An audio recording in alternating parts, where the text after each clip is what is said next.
জনৈক ভূত দ্বিতীয় ভূতকে জিজ্ঞাসা করল, আচ্ছা, তুমি মানুষ বিশ্বাস করো? তুমি মানো যে মানুষ আছে? দ্বিতীয় ভূত একটু ভীরু প্রকৃতির। প্রশ্নটা শোনা মাত্র সে শিউরে উঠল, এদিক ওদিক দেখে তারপর বলল, এই ভর সন্ধেবেলা এসব কি কথা?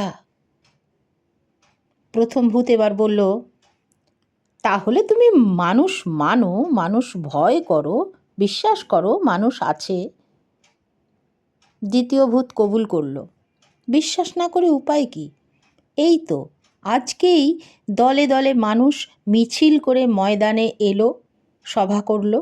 দৈনিক লাখ লাখ মানুষ রাস্তাঘাটে হাটে বাজারে ঘুরছে ফিরছে, কাজ করছে, কাজ খুঁজছে, হাসছে কাঁদছে, ভালোবাসছে, ঝগড়া করছে।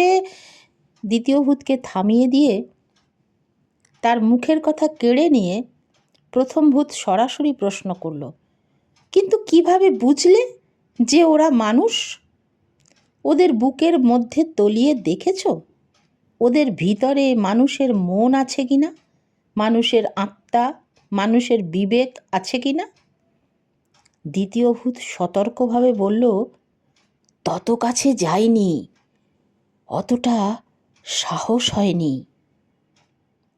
প্রথম ভূত অবশেষে মোক্ষম কথা বলল, তাহলে পুরোটা না জেনে এরপর আর কখনো বলতে যাবে না মানুষ আছে, মানুষ দেখেছি।